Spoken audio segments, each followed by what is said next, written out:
በስመ አብ ወወልድ ወመንፈስ ቅዱስ አሃዱ አምላክ። አደረ ላዕሌሃ ቃል ሥጋ ኮነ ወተወልደ እምኔሃ።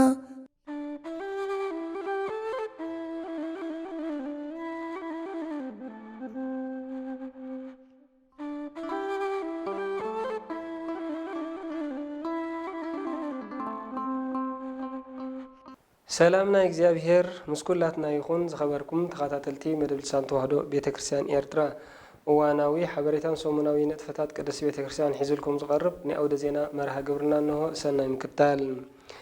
ብፁዕ ወቅዱስ አቡነ ባስልዮስ ቀዳማዊ ሻድሻይ ፓትርያርክ ዘኦርቶዶክስ ተዋህዶ ቤተክርስቲያን ኤርትራ ኣብ ከተማ ሮማ ዘካየድዎ ሓዋርያዊ ዑደት ብምቕጻል ኣሰረ ፍኖት ሕያዋይ ሳምራዊ ብምኽታል ኣብ ዝተፈላለዩ ማእከላት ዝርከቡ ተኣለይቲ በፂሖም። ብፁዕ ቅዱስ አቡነ ባስልዮስ ቀዳማዊ ሻድሻይ ፓትርያርክ ዘኦርቶዶክስ ተዋህዶ ቤተክርስቲያን ኤርትራ ብጳጳስ ሃገረ ስብከት ኤውሮጳ ብፁዕ አቡነ ጳውሎስ ጳጳስ ሃገረ ስብከት ጋሽ ባርካ ብፁዕ አቡነ ታዲዎስ ከምኡ ድማ ተሓጋጋዚ ቅዱስ ፓትርያርክ ቀሲስ ዘሚካኤል አብርሃም ተሰኒዮም ኣብ ከተማ ሮማ ዘካየድዎ ዘለዉ ሓዋርያዊ ዑደት ብምቕጻል ኣሰረ ፍኖት ሕያዋይ ሳምራዊ ብምኽታል ኣብ ዝተፈላለዩ ማእከላት ዝርከቡ ተኣለይቲ በፂሖም። ቅዱስነቶም ድሕሪ ምዝዛም ሓፈሻዊ ጉባኤ ሃገረ ስብከት ኤውሮጳ ክዕርፍ ከይበሉ ነቲ ብኣሰረ ፍኖት ሕያዋይ ሳምራዊ ዝብል ዝተበገሰ ክቡር ሓሳብ ብልቢ ብምድጋፍ ኣብ ከተማ ሮማ ዝርከቡ ብዕድመ ዝሸምገሉ ምስ ጥዕናውን ኣእምሮኣውን ኣካላውን ፀገማት ዝነብሩ ኣብ ቤቶምን ኣብ ማእከላት ጥዕናን ዝእለዩ ሕሙማት ከምኡውን ኣብ ማእከል መዕቆቢ ስደተኛታት ዝርከቡ ዝተፈላለየ ፀገማት ዘለዎም ህፃናት ንነፍሲ ወከፎም ኣብ ዝርከቡሉ ቦታታት ብምብፃሕ ዘድሊ መፀሎት፣ ኑዛዜ፣ መፀናንዒ ቃል እግዚኣብሔርን ቡራኬን ብምሃብ መንፈሳዊ ምርግጋእን ዕግበትን ከም ዝረኽቡ ገይሮም። ቅዱስ አቦና ኣብዚ ኣስታት 10 ሰዓታት ዝወሰደ ዑደቶም ኣብ ኩሉ ዝበፅሕዎ ማእከላት ዝፀንሑ ተኣለይትን ሕሙማንን ብወገኖም ቅዱስ ፓትርያርክ ብማፀሎትን ቡራኬኦምን ንዕኦም ከፀናንዑን ክናዝዙን ምምፅኦም ዝተሰምዖም ሓጎስ ብምግላጽ ንእግዚኣብሔር ብምምስጋን በዚ ጸሎትን ቡራኬን ቅዱስ አቦና ድማ ካብ ሕማሞም ከም ዝፍወሱ ዘሎም ተስፋ ገሊጾም። ብፍላይ ተኣለይቲ መዕቆቢ ስደተኛታት ኣብ እዋን ፀገሞምን ሽግሮምን ቅዱስ አቦና ብኣካል ናብቲ ቦታ መጺኦም ተስፋን ሓቦን ዘውህብ ጸሎትን ቡራኬን ስለ ዝሃብዎም ብልቢ ብምምስጋን ኣብ ጸሎቶም ከይርስዕዎም ተማሕጺኖም። ድሕሪዚ ሃዋርያዊ ዑደት ቅዱስነቶም ናይ ሃገር ኢጣልያ ዑደቶም ብሰላም ዛዚሞም ከምቲ ብዝለዓለ ፕሮቶኮላዊ ኣገባብ ዝመጽእዎ ሕጂ እውን ስዩማን ወልደ ክህነትን ክቡር ኣምባሳደር ሃገር ኤርትራ ኣቶ ፍስሐ ጽዮን ጴጥሮስ ምስ መሳርሕቶም ኣባላት ኤምባሲ ሃገር ኤርትራ ኣብ ኣህጉራዊ መዕርፎ ነፈርቲ ከተማ ሮማ ተረኺቦም ብኽብሪ ናብ ሃገር ጀርመን ኣፋንዮሞም። ብፁዕ ወቅዱስ አቡነ ባስልዮስ ቀዳማዊ ሻድሻይ ፓትርያርክ ኦርቶዶክስ ተዋህዶ ቤተክርስቲያን ኤርትራ ሃዋርያዊ ዑደቶም ብምቕጻል ብኽብ ዝበለ መንፈሳዊ ኣቀባብላ ናብ ሃገረ ጀርመን ኣትዮም። ብፁዕ ቅዱስ አቡነ ባስልዮስ ቀዳማዊ ሻድሻይ ፓትርያርክ ወርእሰ ሊቃነ ጳጳሳት ዘሃገረ ኤርትራ ብብፁዕ አቡነ ጳውሎስ ጳጳስ ሃገረ ስብከት ኤውሮጳ ብብፁዕ አቡነ ታዲዎስ ጳጳስ ሃገረ ስብከት ጋሽ ባርካ ቀሲስ ዘሚካኤል አብርሃም ተሓጋጋዚ ቅዱስ ፓትርያርክ ተሰኒዮም ብኽብ ዝበለ መንፈሳዊ ኣቀባብላ ናብ ሃገረ ጀርመን ኣትዮም።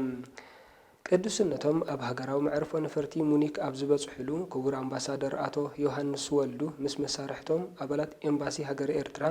መራሕ ስራሕን ኣባላትን ንኡስ ሃገረ ስብከት ጀርመን መስቀልን ፅንሃን ዝሓዙ ለባስያን ወልደ ክህነት መንእስያት ትምህርተ ሰንበትን ኣቦታትን ኣዴታትን ዝርከብዎም ባርከኒ ኣባ ብዝብል መዝሙር ብኽብ ዝበለ መንፈሳዊ ማዕርግ ተቐቢሎሞም። ቅዱስ አቦና ኣቐዲሞም ብዝወፀ መርሃ ግብሪ መሰረት ኣብ ከተማ ሞንሽን ትርከብ ማሕበር ምእመናን ናይ ቅዱስ ኡራኤል ቅዱስ ታቦት ኣእትዮም። ኣብቲ ኣጋጣሚ ካብ 7 ኣብያተ ክርስቲያናትን ማሕበራትን ዝተኣከበ ወልደ ክህነትን ብኣማይ ዝቁፀሩ ምእመናንን ምእመናትን ብሓባር ቡራኬ ናይ ቅዱስነቶም ንምርካብ ከካብ ከተማታቶም ኣብዚ ሓድሽ ቤተ ክርስቲያን ተረኺቦም። ካብዚ ቐፂሎም ቅዱስ አቦና ንጽባሒቱ ንምእመናን ህዝቦም ቡራኬ ንምሃብ ብመኪና ናይ ኣስታት 4 ሰዓታት ብምጓዓዝ ናብ ከተማ ሄፐንሃይም ዝርከብ ቤተ ክርስቲያን አቡነ ተክለ ሃይማኖት ምስ በጽሑ ብተመሳሳሊ ኣገባብ መስቀል ዝሓዙ ለባስያንን መዘምራንን ባርከኒ ኣባ ወልድከ ዝኬ እስመ ልማዱ ለመምህር ቡራኬ ብዝብል ጣዕመ ዜማ እናኣሸብሸቡ ተቐቢሎሞም። ኣብ ቤተ ክርስቲያን አቡነ ተክለ ሃይማኖት ሄፐንሃይም ለይቲ ብማህሌትን ስብሃታትን ዝጀመረ አገልግሎት ብብፁዕ አቡነ ጳውሎስ ተመርሐ ጸሎተ ቅዳሴ ምስ ተፈጸመ ብሊቀ ማእምራን አስመላሽ ገብረ ህይወት ናይ ዕለቱ ወንጌል ብምጥቃስ ሰፊሕ ትምህርቲ ተዋህበ። ቅዱስ አቦና ድማ ኣብ ቤተ ክርስቲያን አቡነ ተክለ ሃይማኖት ኣብ ኩሉ ደረጃ ዕድመ ንዝርከቡ መዘምራን ትምህርተ ሰንበት ማዕተብ መስቀል ናይ ክሳድ ባሪኾም ንነፍሲ ወከፎም ዓደልዎም። ካብ ቤተ ክርስቲያን አቡነ ተክለ ሃይማኖት ሄፐንሃይም ከባቢኡን ንቅዱስ አቦና ንብፁዓን ጳጳሳትን ዝተፈላለየ ገጸ በረከት ቀሪቡ። ኣብዚ ናይ ዑደት መደብ ኣባላት ሃገረ ስብከትን ንኡስ ሃገረ ስብከትን ምስኦም ሓቢሮም የሰንይዎም ከም ዘለው ካብ ሃገረ ስብከት ኤውሮጳ ዝበፅሓና ጸብጻብ የነጽር። ኣብ ሃገረ ስብከት ማእከል ዓዲ ለስም ክብረ በዓል ቅዱሳን ነገስታት አብርሃ ወአጽብሃ ብድምቀት ተኸቢሩ። ዓመታዊ 4 ጥቅም ዝኽበር ክብረ በዓል ቅዱሳን ነገስታት አብርሃ ወአጽብሃ ሎሚ ዓመት 2018 ዓመተ ምህረት 2025 ፈረንጂ ኣብ ኩለን ኣድባራት ብስብሃታትን ቅዳሴን ክዝከር ከሎ ብፍሉይ ድማ ኣብ ሃገረ ስብከት ማእከል ዓዲ ለስም ኣብ ዝርከብ ቤተ ክርስቲያኖም ዋና መሓዳሪ መንበረ ፓትርያርክን ሊቀ ጳጳስ ሃገረ ስብከት ደቡብ ዓዲ ቀይሕን ብፁዕ አቡነ ሉቃስ መራሒ ስራሕ ሃገረ ስብከት ማእከል ሊቀ ካህናት ተክለ ማርያም ሊቃውንት ውልደ ክህነት ምእመናትን ኣብ ዝተረኽብሉ ብዓብዪ መንፈሳዊ ድምቀት ተኸቢሩ። ሊቃውንት ድሮተ ዕለት ኣብ ቤተ ክርስቲያን ተረኺቦም ንእግዚአብሔር ኣምላክ ዘመስግንን ንገድልን ቅድስናን አብርሃ ወአጽብሃ ብዝገልጹ ብዝተፈላለዩ ቅንያት መዝሙረ ዳዊት ብምስናይ ዝግባእ ስርዓተ ዋዜማ ፈጺሞም። ምሸት ደወል ቤተ ክርስቲያን ተደዊሉ መምህራን ሊቃውንት ኣብ ቤተ ክርስቲያን ተረኺቦም ነቲ ዕለት ብዝገልጹ ወረባትን ሸብሸቦን ብግሩም ስብሃተ ማህሌት ከመስግኑ ሓዲሮም። ካብዚ ምቕጻል ዝተፈላለዩ መጻሕፍቲ ተኣምርን ገድልን ከምኡ ድማ ጸሎተ ኪዳን ምስ በጽሑ ብመሪሕነት ብፁዕ አቦና ጸሎተ ቅዳሴ ተሰሪዑ። ስርዓተ ዑደተ ታቦት ንምፍጻም ድማ ታቦት ብቡራኬ ብፁዕ አቦና ብለዘብን ሸብሸቦን መምህራን ሊቃውንት ብመዝሙር ተምሃሮ ትምህርተ ሰንበት ብምህላ ምእመናትን ተሰኒዩ ኣብ ቀጽሪ ቤተ ክርስቲያን ዘይሩ ኣብ ዝተዳለወሉ ኣውደ ምህረት ምስ ቆመ ሊቃውንት ነቲ ዕለት ዝውክል ለዘብ ብምልዛብ ኣሸብሺቦም። ብድሕሪ እዚ መንእስያት ተምሃሮ ትምህርተ ሰንበት 3 መዛሙር ምስ ኣቕረቡ ብሓላፊ ስብከተ ወንጌል ዘመንበረ ፓትርያርክ መምህር ስምዖን በየነ ቃል እግዚአብሔር ንዝነግርኹም መምህራንኩም ዘክሩ ነቲ ሰናይ ግብሮም ርኢኹም ከዓ ብሃይማኖት ምሰልዎም ዕብራውያን ምዕራፍ 13:7 ብዝብል መሪሕ ቃል ነቲ ዕለት ዝገልጽ ትምህርቲ ተዋሂቡ። ኣብ መወዳእታ ቃል ምስጋና ሰበካ ጉባኤ ብኣመሓዳር ናይቲ ደብሪ ቀሲስ ኢዮብ ምስ ተዋህበ ብጸሎትን ቡራኬን ብፁዕ አቦና እቲ ክብረ በዓል ብሰላም ተዛዚሙ። ኣብ ኣስመራ ሃገረ ስብከት ኣቐዲሞም ናይ ኣሰልጠንቲ ስልጠና ትምህርቲ ዝወሰዱ ወከልቲ ኣብያተ ትምህርተ ሰንበት መመረቕታ ተኻይዱ። ኣብ ኣስመራ ሃገረ ስብከት ኣብ ደብረ ብርሃን ቤተ ክርስቲያን ቅድስት ሥላሴ ዕዳጋ ሐሙስ መራሒ ስራሕ ሃገረ ስብከት ኣስመራ ሊቀ ካህናት ዘርአ አስመላሽ ሓላፊ ትምህርተ ሰንበት ቤት ጽሕፈት መንበረ ፓትርያርክ መምህር ኤፍሬም ቀሲስ ተስፋ ሚካኤል ሓላፊ ትምህርተ ሰንበት ሃገረ ስብከት ኣስመራ ሊቀ ካህናት ተክለ ተስፋ ጋብር ኣብ ዝተረኽብሉ ኣቐዲሞም ናይ ኣሰልጠንቲ ስልጠና ትምህርቲ ዝወሰዱ ካብ 23 ኣብያተ ክርስቲያን ዝመጹ ወከልቲ ኣብያተ ትምህርተ ሰንበት መመረቕታ ተኻይዱ። እቲ ጉባኤ ብመጀመርታ ብጸሎት ምስ ተኸፍተ ሓላፊ ትምህርተ ሰንበት ሃገረ ስብከት ኣስመራ ሊቀ ካህናት ተክለ ተስፋ ጋብር ኣመጻጽኣን ኪደትን ኣብያተ ትምህርተ ሰንበት ድሕሪ ምግላጽ ዕላማን ኣገዳስነትን ናይቲ ዝተዋህበ ናይ ኣሰልጠንቲ ስልጠና ኣብ ኩሎም ኣባላት ትምህርተ ሰንበት ቅዱስ ሕብረት ንምፍጣር ብዓብዩ ኣብ ኩለን ኣብያተ ትምህርተ ሰንበት ዝወሃብ ትምህርቲ ቅኑዕን ማእከልነትን መወከስን ዘለዎ ትምህርቲ ንምሃብን ምዃኑ ብዝርዝር ገሊጾም። ካብዚ ቀፂሎም መራሒ ስራሕ ሃገረ ስብከት ኣስመራ ሊቀ ካህናት ዘርአ አስመላሽ ንኩሎም ነዚ ስልጠና ዝሃቡን ክውን ዝገበሩን ድሕሪ ምስጋን ኩሎም ነዚ ስልጠና ዝወሰዱ ኣባላት ትምህርተ ሰንበት ነቲ ዝወሰድዎ ትምህርቲ ኣብ ግብሪ ከውዕልዎን ኣብ ኣብያተ ክርስቲያኖም ድማ ብትግሃት ክነጥፍሉን ከገልግሉሉን ለዋኦም ኣመሓላሊፎም። ብድሕሪ እዚ ኣብ ቤት ጽሕፈት መንበረ ፓትርያርክ ሓላፊ ትምህርተ ሰንበት መምህር ኤፍሬም ቀሲስ ተስፋ ሚካኤል እዚ ስልጠና ኣብ ዕብየት ምምሃርን ምስትምሃርን ኣብያተ ትምህርተ ሰንበት ዘለዎ ኣበርክቶ ዓቢ ብምዃኑ ኩለን ኣብያተ ትምህርተ ሰንበት ኣብ ግብሪ ከውዕልኦን ኣብ ባይታ ክሰርሓሉን ብምግላጽ ነዚ ተግባራዊ ንምግባር ድማ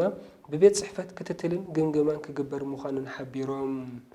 ኣብ መወዳእታ ድማ ነቶም ሰልጠንቲ ናይ ትግሃቶምን ትምህርቶምን ምስክር ወረቐት ምስ ተዋህቡ እቲ መደብ ብጸሎት ተዛዚሙ። ዓመታዊ ክብረ በዓል ቤተ ክርስቲያን ሆህተ ሰማይ መድኃኔ ዓለም ሃሪስበርግ ብኽብ ዝበለ መንፈሳዊ ኣገባብ ተባዒሉ። በበዓመቱ 27 መስከረም ዝበዓል ክብረ በዓል ቤተ ክርስቲያን ሆህተ ሰማይ መድኃኔ ዓለም ሃሪስበርግ ግዝኣት ፔንሲልቬንያ ዝኾነት ሎሚ እውን ብፁዕ አቡነ ኤልያስ ጳጳስ ሃገረ ስብከት አሜሪካን ካናዳን ቀሲስ በረኸት ኪዳነ ሓላፊ ወፃኢ ዝምድናታት ኣብ ዋሽንግተን ዲሲ፣ ፊላደልፊያ፣ ላንካስተር፣ ኒው ጀርሲን ካልኦት ዝተፈላለየ ከተማታት ዝመፁ መምህራን ሊቃውንት ውልደ ክህነት ምእመናትን ኣብ ዝተረኽብሉ ዕለት 27 መስከረም 2018 ዓመተ ምህረት ብኽብ ዝበለ መንፈሳዊ ማዕረግ ተጸምቢሉ ውዒሉ ዓርቢ ሊቃውንት መስቀልከ እግዚኦ ሃጹር ወጥቅ መሰረተ ቤተ ክርስቲያን ጽንእነ ቤዛነ ለእለ አመነ ሞገሶም ለጻድቃን መስቀልከ ኮነ ቤዛ ብዙሃን እናብሉ ዝግባእ ስርዓተ ዋዜማ ኣብጽሑም ቀጺሉ ቀዳም ለይቲ ደውል ቤተ ክርስቲያን ምስተደወለ ሊቃውንት ውልደ ክህነት ኣብ ቤተ ክርስቲያን ተጋቢዮም ነቲ በዓል ብዝሰመማዕ ቃለ እግዚአብሔር ተወከፍ ጸሎተነ ውስተ ነውሃ ሰማይ እናብሉ ዝግባእ ስርዓተ ማህሌት ከብጽሑ ሓደሩ መጽሐፍተ ተኣምርን ገድልን ከምኡ ድማ ጸሎተ ኪዳን ጊዜኦም ሓልዮም ምስ በጽሑ ስርዓተ ቅዳሴ ተሰሪዑም ብዝወፀ መርሃ ግብሪ መሰረት ፈለማ 3 መዛሙር ተማሃሮ ትምህርተ ሰንበት ኣብ 2 ደረጃ ማለት ብህፃናትን ዓበይትን ቀሪቡ ቀጺሎም ብፁዕ አቡነ ኤልያስ ኢየሱስ ስዱድ ተስፋሆሙ ለስዱዳን ብዝብል አርእስቲ ኣብ ዘስምዕዎ ስብከት ናይ ክርስቶስ ኣምላኽና ስደት ምእንታና እዩ እዚ ድማ ነቶም ናብ ሲኦል ዝተሰዱ ኣዳምን ደቁን ካብ ናይ ነፍሲ ስደት ክመልስ ብስጋ ዝተሰዶ ስደት እዩ ስለዚ ንሕና እውን ምእንቲ ጽድቂ ኢሎም ዝስደዱ ብፁዓን እዮም ከም ዝበለና ብስጋ ምስዳድና ከይኣክል ብነፍሲ እውን ተሰዲድና ከይንህሉ ክንጥንቀቕ ይግባእ ኢሎም ብድሕሪዚ ዋና ጸሓፊ ሰበካ ጉባኤ አቶ አንገሶ ንኹሎም ተሳተፍቲ ናይ ዝበዓልን ነዚ በዓል ንምምዕራክ ብገንዘቦም ብጉልበቶም ብንብረቶም ዘገልገሉ ብፍላይ ድማ ንኣዴታት ብስም ሰበካ ጉባኤ ሓፈሻዊ ምስጋና ዝደብር ምስ ኣቕረቡ ታቦተ ህጉህ ብመስቀልን ጽንሃን ዝሓዙ ለባስያን ተዓጂቡ ኣብቲ ሰፊሕ ቅርዓት ምስ ኦደ ኣብ ኣውደ ምህረት ቆይሙ ብምህላን ስሬትን ቡራኬን ብፁዕ ኣቦና ናይቲ በዓል ፍጻሜ ኮነ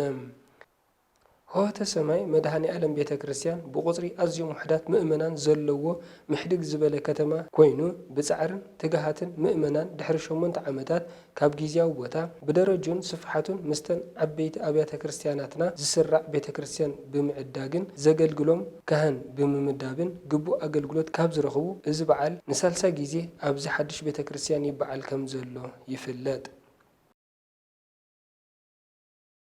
ዓመታዊ ክብረ በዓል አቡነ ገብረ መንፈስ ቅዱስ ኣብ ቤተ ክርስቲያን ኮከበ ገዳም አቡነ ገብረ መንፈስ ቅዱስ ቦስተን ሕብራት መንግስታት አሜሪካ ብኽብ ዝበለ መንፈሳዊ ኣገባብ ተባዒሉ ቀዳም ዕለ 8 ጥቅምት 2018 ዓመተ ምህረት ኣብ ኮከበ ገዳም ቤተ ክርስቲያን አቡነ ገብረ መንፈስ ቅዱስ ቦስተን ሕብራት መንግስታት አሜሪካ ጳጳስ ሃገረ ስብከት አሜሪካን ካናዳን ብፁዕ አቡነ ኤልያስ ሓላፊ ወፃኢ ዝምድናታት ቀሲስ በረኸት ኪዳነ ሊቃውንትን ውልደ ክህነትን ኣብ ዝተረኽብሉ ዓመታዊ ክብረ በዓል አቡነ ገብረ መንፈስ ቅዱስ ብኽብ ዝበለ መንፈሳዊ ኣገባብ ተባዒሉ ፈለማ ብፁዕ አቡነ ኤልያስ ካብ ዋሽንግተን ዲሲ ተበጊሶም ኣብ ሰዓታት ቅድሚ ቀትሪ ግቡእ ኣቀባብላ ምስ ተገብረሎም ናይ ክብሪ ዕዱማት ካብ አትላንታ፣ ዋሽንግተን ዲሲ፣ ፊላደልፊያ፣ ኒው ጀርሲን፣ ኒውዮርክ፣ ቫፍሎን ካልኦት ዝተፈላለያ ዓድታትን ዝመፁ መምህራን ሊቃውንት ውልደ ክህነት መንእስያት ትምህርተ ሰንበት ምእመናትን ብሰላም ድሕሪ ምእታዎም ዋዜማ ብመሪሕነት ብፁዕ አቡነ ኤልያስ ከምቲ ልሙድ ቅዱስ ተባሂሉ ጸሎተ ኪዳን በጽሐን ሊቃውንት ብወገኖም ሃሌሉያ አንተ አጽናኢኮሙ ለአድባር በኃይልከ ወቀኖታን እምንቱ በኃይል ዝንቱስ ብእሲ መምህርን አባ ጸሊ በእንቲአን ኢሎም ብምጅማር ስርዓተ ዋዜማ ብቅኔን መስተቋዕትን ተሰኒዩ ብዝግባእ በጽሐም ካብዚ ቀጺሉ ቀዳም ለይቲ ደወል ቤተ ክርስቲያን ሰዓት 1 ቅድሚ ቀትሪ ተደዊሉ ሊቃውንት ውልደ ክህነትን ነቲ በዓልን ዕለትን ዝሰማማዕ ስብሃታትን ወረባትን ብምስናይ ማህሌተ ጽጌን ተኣምርን በጺሑም ብድሕሪዚ ብናይ ብጽዕነቶም መሪሕነት ጸሎተ ቅዳሴ የተሰርዐ ብዝወፀ መርሃ ግብሪ መሰረት ተማሃሮ ትምህርተ ሰንበት 3 መዛሙር ኣቕረቡ ቀጺሎም ዋና ጸሓፊ ሰበካ ጉባኤ አቶ ሙሉጌታ ብስም ምሕዳር ሰበካ ጉባኤ እዚ ደብሪ በጽሕዎ ዘሎ ደረጃ ምዕባለን ኣገደስቲ ሓፈሻዊ ህንፃዊ ስራሓትን ገሊጾም ርእሰ ደብር ሊቀ ትጉሃን ቀሲስ ፍቱይ ተስፋ ጊዮርጊስ ብወገኖም ንኹሎም ተሳተፍቲ ነዚ በዓል ንምምዕራግ ካብ ርሑቕን ቀረባን ዝመፁ ብገንዘቦምን ብጉልበቶምን ብንብረቶምን ዘገልገሉ ካብ ዋዜማ ኣትሒዞም ንዝሃብዎ መንፈሳዊ ኣገልግሎት ብሓባር ኣመስጊኖም መራሕ ስራሕ ሃገረ ስብከት አሜሪካን ካናዳን ሊቀ ህሩያን ቀሲስ ሚካኤል ተኽላይ ነቲ በዓል ዝምልከት ኣብ ዝሃብዎ ናይ ዕለቱ ሰፊሕ ትምህርቲ ንስኻ ትመውት እምበር ኣይተሓውን ኢኻ እሞ ቤትካ ኣስተናብር ካብ ዝብል ሃይለ ቃል ካልኣይ ነገስት ምዕራፍ 20 ፍቕዲ 1 ብምውሳድ እግዚኣብሔር ንዝህበና ዕድል ክንጥቀመሉን ኩሉ ግዜ ድማ ድልዋት ኮይና ክንነብርን ከም ዘለና ናይ አቡነ ገብረ መንፈስ ቅዱስ ገድላዊ ጉዕዞኦምን ብምዝርዛር ምሂሮም ብፁዕ አቡነ ኤልያስ ብወገኖም ነዚ ዝተጠቕሰ ክንገብር ናይ ኩሉ ማእሰርን ፍጻሜን ፍቕሪ እያ እሞ ኣብ ንሓድሕድና ክንፋቐር ይግባእ ብምባል ኣባታዊ ምኽርን ምዕዳንን ሂቦም ታቦተ ሕጉ ብመስቀልን ጽንሃን ተዓጂቡ ድሕሪ ምእዋዱ ኣብ ኣውደ ምህረት ቆመ ብቡራችን ብስርየትን ብፁዕ ኣቦና ድማ ናይቲ በዓል ፍጻሜ ኮነ ብተወሳኺ ብኣጋጣሚ እዚ ክቡር ዕለት ብሃገረ ስብከት ዝተዳለወ መምዘኒ ብቕዓት መርመራ ሓሊፉ ንማዕርገ ዲቁና ድልው ኮይኑ ዝጸንሐ ተማሃራይ ብብፁዕ አቡነ ኤልያስ ኣንብሮተ እድ ማዕርገ ዲቁና ብምቕብኡ ነቲ በዓል ፍሉይ ድምቀት ወሲኹሉ ውዒሉ እዩ እምበር ክቡራት ተኸታተልቲ ንሎሚ ዝበልናዮም ዜናዊ መሰናድኦታት እዞም ክትከታተልዎም ጸናሕኩም እዮም ነይሮም ኣብ ዝመጽእ ሰሙን ብኻልእ ዜናዊ መሰናድኦ ክሳብ ንረኸብ ሰላም እግዚኣብሔር ምስ ኩላትና ይኹን